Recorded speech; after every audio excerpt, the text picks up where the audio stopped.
რუსეთი ოკუპირებული ოჩამჩირის სპორტში სამხედრო საზღვაო ბაზას დაჩქარებული წესით აშენებს. როგორც საგამოძიებო ჟურნალისტიკის ჯგუფ ბილინქეთის მიერ გავრცელებულ განცხადებაში ანათქვამი, სატელიტური გამოსახულებების ანალიზის შედეგად ბილინქეთის წარმომადგენლებმა ოჩამჩირეში რამდენიმე ახალი შენობა ნაგებობა დააფიქსირეს. ბაზის მშენებლობაზე ინფორმაცია ჯერ კიდევ გასული წლის ოქტომბერში გაავრცელა აფხაზეთის დე-ფაქტო მთავრობამ, თუმცა ოფიციალურ მოსკოვს აღნიშნული დღემდე არ დაუდასტურებია. გასული რამდენიმე თვის განმავლობაში ოჩამჩირის სპორტში მხოლოდ უმნიშვნელო აქტივობები შეიმჩნეოდა, თუმცა ბოლო პერიოდში სამუშაოები გააქტიურდა. თანამგზავრული ფოტოები მოწმობს, რომ ამჟამად ადგილზე მიმდინარეობს ფუნდამენტებისთვის მიწის მოსწორება. უკვე დაწყებულია მრავალი შენობისა და ობიექტის მშენებლობა. ახალ პერიმეტრზე ეწყობა ზღუდეებიც, რომელიც ბაზის ტერიტორიის მნიშვნელოვან გაფართოებაზე მიუთითებს. ტერიტორიის აღმოსავლეთ ნაწილში, ბაზასა და ქალაქ ოჩამჩირეს შორის დაიგო ახალი გზა.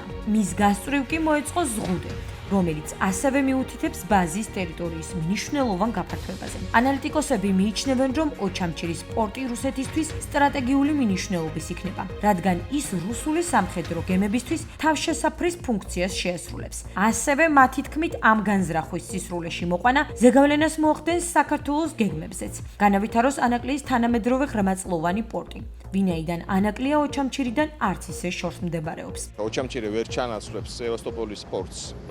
სუფასოვნად გამორიცხულია, რაღაც ნაწილობრივ შეიძლება, მაგრამ ეს ნაწილობრივ ჩანაცვლებაც პრინციპში მნიშვნელოვანია აფხაზეთისთვის. გაგებით რომ ეხლა რუსებისთვის წვეთია ზღვაში, მაგრამ აფხაზებისთვის ძალიან ბევრია. გაგებით რომ ეს უკვე არის სერიოზული გაზრდილი რუსული ყოფნა და გავლენა აფხაზეთის ტერიტორიაზე. მით უმეტეს ეს არიან სამხედროები, იქნება ჩაკეტილი ესე თქვა დახურული ობიექტი, ხოდ რუსები შევლენ და აფხაზების ესე თქვა კონტროლი იქ არანაირი არ იქნება.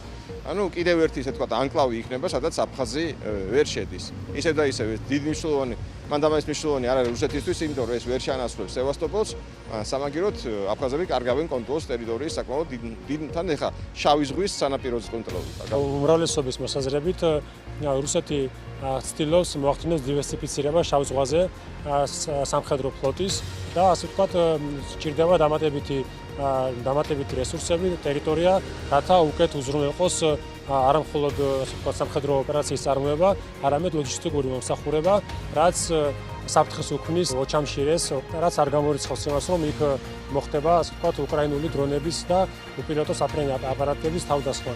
ამიტომაც ძალიან საშიში იქნება ვითარება ჩვენს ტერიტორიაზე, ჩვენთან ახლოს და ექსპერტების შეფასებით შეიძლება ამან იქონიოს გავლენა ანაკლის სპორტის მშენებლობაზე, გამომდინარე იქიდან, რომ იმყოფება ძალიან ახლოს ოჩამჩირესთან ანაკლია მოგეხსენებათ და შესაძლოა ინვესტორებმა უარი თქვან, ასე ვთქვათ, ინვესტიციების განხორციელებაზე ანაკლიაში. ამიტომაც დავაკვირდეთ მოვლენებს. აფხაზეთის საინფორმაციო ანალიტიკური ცენტრის შეკითხვას, თუ რა საფრთხეებს შეიძლება უქმნიდეს ეს ფაქტი ანაკლიის სპორტის პროექტს, საქართველოს ეკონომიკისა და მდგრადი განვითარების მინისტრი ლევან დავითაშვილი პასუხობს.